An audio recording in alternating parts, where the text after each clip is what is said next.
दोस्तों कैसे हैं आप सभी लोग। उम्मीद करता हूं आप सभी लोग बहुत अच्छे होंगे। तो दोस्तों एक बार फिर से स्वागत करता हूं आप सभी का PCM live learning YouTube channel पर। दोस्तों आज की इस वीडियो में हम क्लास 12th फिजिक्स का एक इम्पोर्टेंट टॉपिक जो कि है कार्बन रेजिस्टेंस यानी कार्बन प्रतिरोध के बारे में आज की इस वीडियो में हम डीपली समझने वाले हैं। और आपको बिल्कुल भी इस टॉपिक में एक भी पॉइंट की दिक्कत नहीं होगी, ये मैं 100% कह सकता हूँ।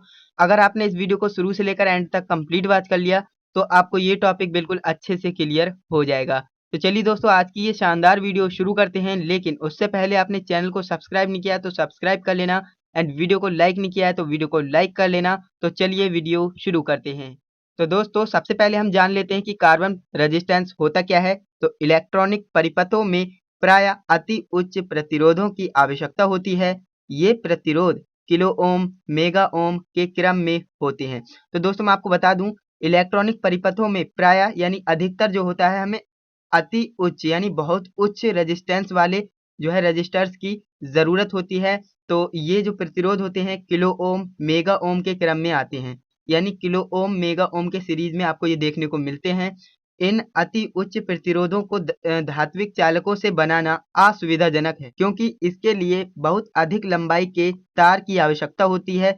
ऐसे प्रतिरोधों को अर्धचालकों से बनाया जाता है। इसके लिए कार्बन सबसे उचित अर्धचालक माना जाता है। यानी अगर हमें उच्च रेजिस्टेंस वाला रजिस्टर बनाना है तो उसके लिए हम अर्धचालक यानी कार्बन का इस्तेमाल करते हैं। तो आपको इतना अच्छे से क्लियर समझ में आ गया होगा। अगर आपको कहीं पे भी डाउट है तो वीडियो को बैक करके दोबारा देख लीजिएगा। तो यहाँ पर मैं आगे बढ़ता हूँ। तो दोस्तों यहाँ पर मैंने कुछ कीवर्ड्स लिख रखे हैं जो कि इम्पोर्टेंट है, आप इन्हें पढ़िए।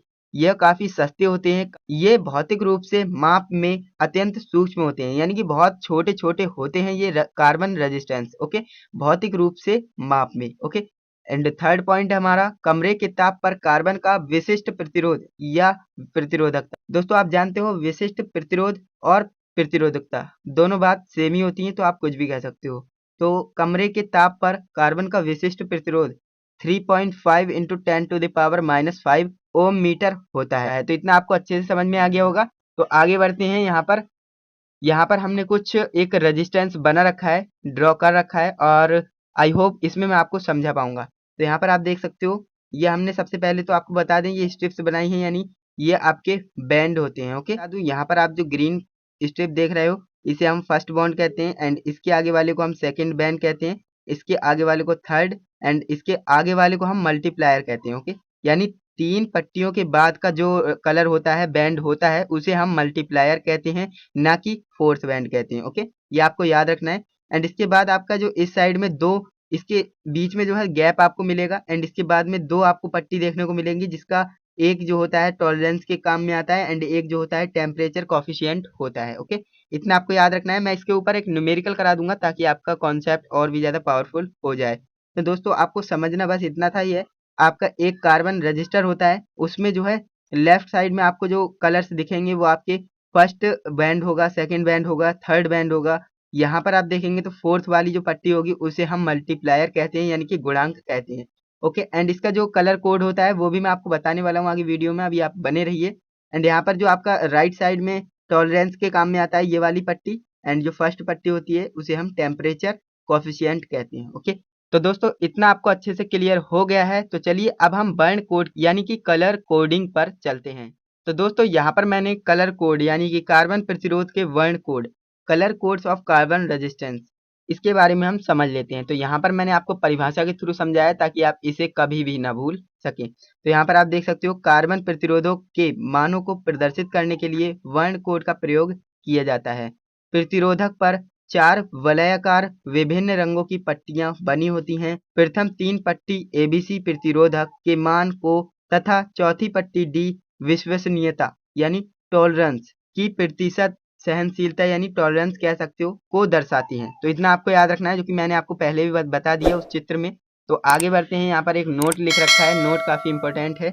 सामान्य प्रतिरोध में 4 पट्टी ही होती है। दोस्तों जो आपको नॉर्मली जो आपको मार्केट में देखने को मिलेंगे रजिस्टर्स, उसमें आपको 4 पट्टियां ही देखने को मिलेंगी। तो ये आपको याद रखना है। एंड प्रथम पट्टी, अब यहाँ पर मैंने हर एक पट्टी के बारे में यहाँ पर रेड कलर से लिखा है जो कि काफी इंपॉर्टेंट है।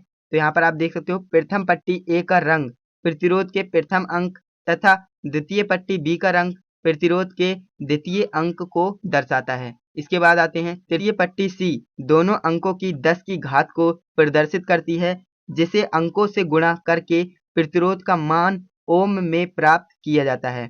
इसके बाद चौथी पट्टी जो होती है वो डी सहनशीलता को दर्शाती है। तो ये आपको पता लग गया। एंड इसके बाद मैंने एक और आपके लिए बना रखा है यहाँ पर रेजिस्टेंस। यहाँ पर आप देख सकते हो A B C and D. यहाँ पर जो होगा पहली और दूसरी और तीसरी जो पट्टियां होंगी, पहली और दूसरी जो होंगी वो तो आपके कलर कोड के रंगों के अनुसार आपको अंक इसमें लगाने हैं। एंड इसके बाद जो चौथी पट्टी होती है वो 10 की घात को दर्शाती है। एंड इसके बाद जो डी नंबर पट्टी होती है वो सहनशीलता यानी टॉलरेंस को दर्शाती है कि कितना ये सहन कर सकता है प्रतिरोध, है ना, कितना ये वोल्टेज सहन कर सकता है रेजिस्टेंस, वो यहाँ पर डी पट्टी दर्शाती है। तो इतना आपको क्लियर समझ में आ गया होगा। तो चलिए अब कलर कोडिंग सिस्टम की तरफ बढ़ते हैं, यानी एक चार्ट आता है कलर कोडिंग सिस्टम, वो मैं आपको दिखा देता हूँ। तो दोस्तों सबसे पहले आप क्या करेंगे, इस चार्ट का स्क्रीनशॉट ले लेंगे बिल्कुल अच्छा से। तो यहाँ पर स्क्रीनशॉट ले लीजिए। तो दोस्तों आपने स्क्रीनशॉट ले लिया होगा। यहाँ पर आप देख सकते हो सीरियल नंबर डाल रखा है 1 2 3 4। यहाँ पर कलर डाल रखा है जो भी इसका कलर होता है। यहाँ पर कलर नेम लिख रखा है जो भी यहाँ पर कलर का नेम है। ओके, यहाँ पर फर्स्ट एंड सेकंड स्ट्रिप का जो अंक होता है वो यहाँ पर लिख रखा है मैंने, डिजिट जो होता है वो मैंने लिख रखा है। यहाँ पर थर्ड जो स्ट्रिप होती है उसका मल्टीप्लायर जो होता है वो मैंने यहाँ पर लिख रखा है। एंड यहाँ पर जो फोर्थ स्ट्रिप होती है यानी चौथी पट्टी जो होती है वो कलर किस कलर की होती है और उसका टॉलरेंस क्या होता है वो भी मैंने यहाँ पर लिख रखा है। एंड यहाँ पर आपके लिए एक छोटा सा डायग्राम बना रखा है जिससे मैं आप समझा दूंगा। यहाँ पर ब्लैक कलर होगा तो यहाँ पर ब्लैक कलर का फर्स्ट एंड सेकंड पट्टी के लिए आप 0 अंक लेंगे। ओके, एंड अगर आपका ब्राउन कलर है तो उसके लिए आप फर्स्ट या सेकंड पट्टी पे अगर ब्राउन कलर है तो आप 1 लेंगे। ओके, एंड यहाँ पर अगर आपकी फर्स्ट एंड सेकंड स्ट्रिप पर रेड कलर किया हुआ है तो आप उस पे 2 अंक लेंगे। ओके, कैसे लेना है वो मैं आपको बताऊंगा, यानी कि कैसे आपको कैलकुलेट करना है वो भी मैं आपको बताऊंगा। तो यहाँ पर आप देख सकते हो अगर आपकी पहली और दूसरी पट्टी पर ऑरेंज कलर है यानी नारंगी कलर अगर है तो वहां पर आपको 3 अंक लेना पड़ेगा। एंड यहाँ पर अगर आप येलो है तो आप 4 लेंगे, ग्रीन है तो 5, ब्लू है तो 6, वॉयलेट है तो 7। यहाँ पर वॉयलेट था नहीं तो यहाँ पर मैंने पिंक कलर कर दिया है, कहीं आप समझे इसे वॉयलेट नहीं कहते हैं। यहाँ पर वॉयलेट कलर हो तो आप कर सकते हो। यहाँ पर ग्रे कलर है, ग्रे कलर के लिए 8 लेंगे एंड व्हाइट कलर के लिए हम 9 लेंगे। तो इतना आपको समझ में आ गया होगा। ये किसके लिए है, ये फर्स्ट एंड सेकेंड स्ट्रिप के लिए है, यानी कि पहली और दूसरी पट्टी के लिए है। अगर वहीं पर आपकी जो है तीसरी पट्टी का कलर ब्लैक है तो आप क्या करेंगे, 10 की घात 0 लेंगे। ओके, ये आपको याद रखना है, काफी इंपॉर्टेंट बात बता रहा हूँ। आप यहाँ पर फोकस से पढ़ेंगे तो आपको समझ में आएगा। अगर आपकी थर्ड स्ट्रिप जो है तीसरी पट्टी जो है उसका कलर ब्राउन है तो आप 10 की घात 1 लेंगे। तीसरी पट्टी का कलर रेड है तो आप 10 की घात 2 लेंगे। एंड वहीं पर अगर आपकी तीसरी पट्टी का कलर ऑरेंज है तो आप 10 की घात 3 लेंगे। इसी तरह से जो भी कलर है आप उसका गुणांक लिख देंगे। तो इतना आपको अच्छे से समझ में आ गया होगा। अब बात करते हैं चौथी पट्टी की, जो कि आपके सामान्यतः 4 पट्टियों वाले ही प्रतिरोध मिलते हैं। तो दोस्तों चौथी पट्टी के लिए जो होते हैं कलर 2 ही होते हैं, गोल्डन और सिल्वर। यहाँ पर नॉन एनी कलर यानी अगर कोई कलर ना हो तो उसकी प्लस माइनस 20% टॉलरेंस होगी। अगर गोल्डन है तो प्लस माइनस 5% होगी, अगर सिल्वर है तो प्लस माइनस 10% टॉलरेंस होगी। तो इतना आपको समझ में आ गया होगा। ये चार्ट के बारे में मैंने आपको सब कुछ समझा दिया है। बात करेंगे यहाँ पर, तो यहाँ पर आप देख सकते हो, मैं यहाँ पर जूम कर लेता हूँ ताकि आपको अच्छे से समझा सकूं। दोस्तों यहाँ पर आप देख सकते हो मैंने यहाँ पर एक रजिस्टर लगा भी रखा है, इसके ही थ्रू यहाँ पर मैंने कलर किए हैं। यहाँ पर ये 4 पट्टियों वाला प्रतिरोध है। यहाँ पर आप देखेंगे तो फर्स्ट पट्टी कौन सी कलर की है, यहाँ पर इसकी रेड कलर की पट्टी है। तो रेड कलर के लिए क्या होता है मैंने आपको बताया था, एक बार दोबारा बता देता हूँ। रेड कलर की पट्टी के लिए पहली और दूसरी पट्टी अगर आपकी रेड है तो उसके लिए 2 लेना है, मैंने आपको बताया था। तो यहाँ पर आप देख सकते हैं मैंने 2 ही लिया है। ओके, एंड इसके बाद बात करते हैं दूसरी पट्टी के लिए, और दूसरी पट्टी के लिए भी वही सीरीज चलती है। तो यहाँ पर दूसरी पट्टी हमारी येलो कलर की है, तो देख लेते हैं येलो कलर पे कितना अंक होता है। तो यहाँ पर आप देख सकते हो 4 होता है।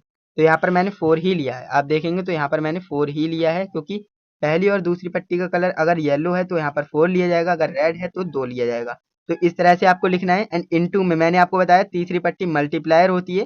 तो यहाँ पर मल्टीप्लायर में आपको क्या लिखना है, सबसे पहले आपको कलर देखना है ना। तो कलर आपका कौन सा है, ऑरेंज कलर है। तो ऑरेंज कलर के लिए क्या होता है, सबसे पहले हम जाएंगे तो थर्ड पट्टी के यहाँ पर आप देखेंगे, सबसे पहले हम कलर देख लेते हैं ऑरेंज। ऑरेंज के लिए यहाँ पर आप देख सकते हैं क्या लेते हैं, 10 की घात 3 लेते हैं। तो वही हमने करा है, यहाँ पर आप देख सकते हो 10 की घात 3 ही लिया है। और प्लस माइनस 5% क्यों लगाया, क्योंकि यहाँ पर आप देख सकते हो जो कि चौथी पट्टी आपकी होती है वो टॉलरेंस की होती है। तो टॉलरेंस में आपके दो कलर ही होते हैं, गोल्डन और सिल्वर। अगर कोई कलर नहीं है तो उसकी प्लस माइनस 20% टॉलरेंस हो जाएगी। अगर वहीं पर आपकी गोल्डन या सिल्वर है तो आप देखकर लगाएंगे। तो यहाँ पर आप देख सकते हो ये कौन सा कलर है, यहाँ पर हमने गोल्डन इसे अज्यूम करा है, वैसे गोल्डन की तरह ही लग रहा है, आप इसे देख सकते हो। तो गोल्डन की जो टॉलरेंस होती है प्लस माइनस 5% होती है, तो यहाँ पर हमने प्लस माइनस 5% लिख दिया। तो अब होगा क्या, यहाँ पर आप देखेंगे तो 24 गुणे 10 की पावर 3 है, तो यानी 10 की पावर 3 को हम 3 जीरो लगा सकते हैं, यानी कि 1000 होते हैं, तो 24,000 हो गए।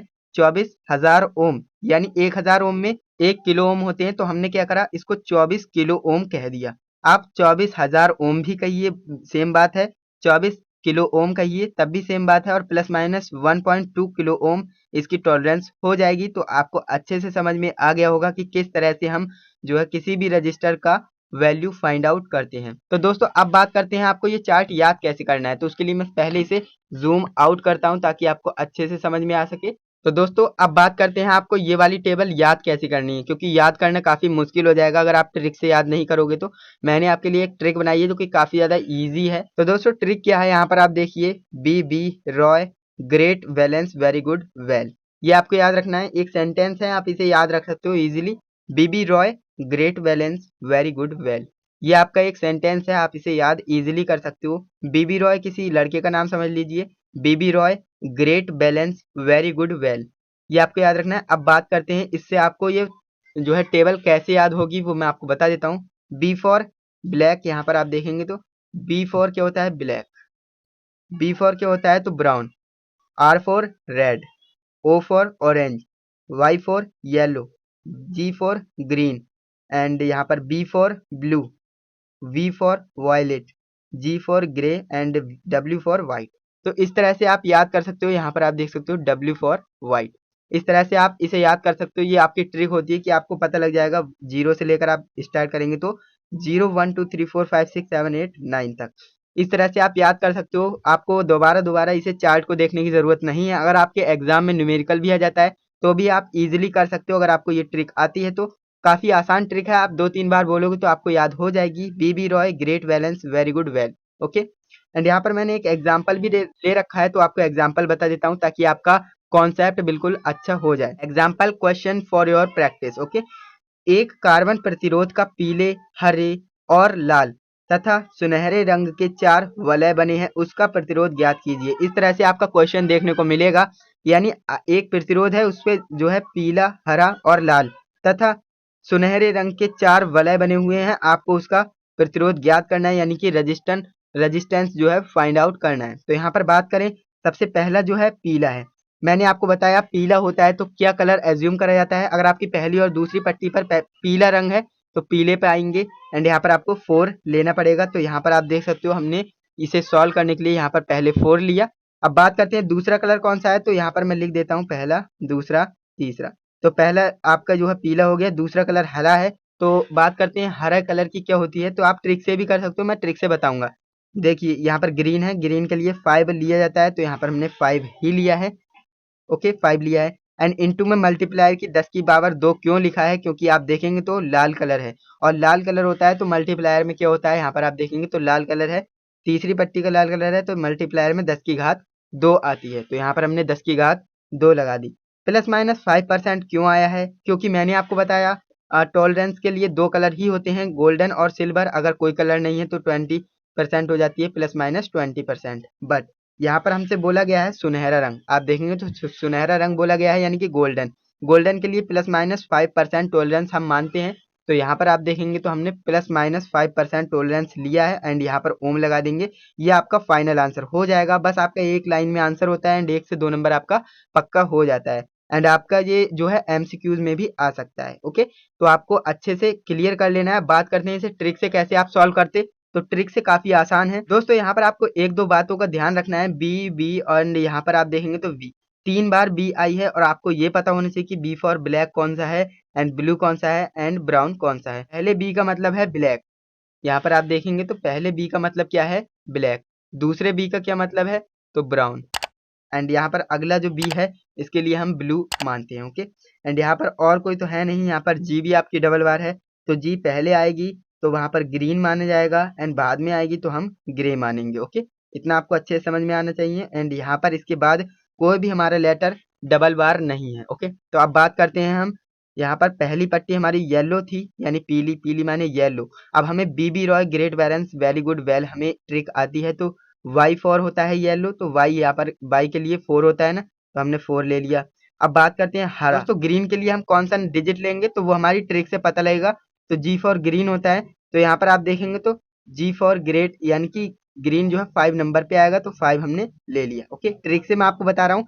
तो दोस्तों अगला जो तीसरा कलर है हमारा वो रेड कलर का है, तो रेड कलर के लिए हम क्या यूज करते हैं, तो यहाँ तो दोस्तों रेड कलर के लिए हम क्या यूज करते हैं, तो दो यूज करते हैं, तो 10 की घात में लगाना है, ये सिंपल नहीं लिखना है, 10 की घात में लगाना है ना, तो 10 की घात में 2 लगा दिया। एंड प्लस माइनस ये आपको याद ही कर लेना है, ये तो ज्यादा है नहीं, आप ये इजीली याद कर सकते हो, golden silver and non colour. Okay, तो इस तरह से आप याद कर सकते हो, ये आपकी जो है कलर कोडिंग।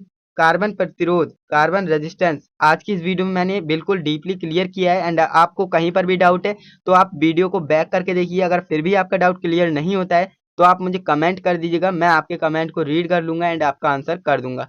तो दोस्तों वीडियो अच्छा लगा तो वीडियो को लाइक कीजिएगा, चैनल पे नए हो तो चैनल को सब्सक्राइब कर लेना एंड अपने दोस्तों के साथ इस वीडियो को जरूर शेयर कीजिएगा ताकि वो भी सीख सके कार्बन रेजिस्टेंस की कलर कोडिंग के बारे में, क्योंकि काफी ज्यादा इंपॉर्टेंट टॉपिक है। ओके, तो दोस्तों उम्मीद करता हूँ आपको वीडियो अच्छा लगा होगा एंड आपने वीडियो को लाइक भी कर दिया होगा। तो दोस्तों वीडियो के नीचे एक प्यारा सा कमेंट जरूर कीजिएगा ताकि हम और भी ज्यादा मोटिवेट हो सके ऐसे ही वीडियो बनाने के लिए। तो चलिए दोस्तों आज के लिए इतना ही, हम मिलते हैं किसी नेक्स्ट वीडियो में किसी नए टॉपिक के साथ। तब तक के लिए जय हिंद, वंदे मातरम।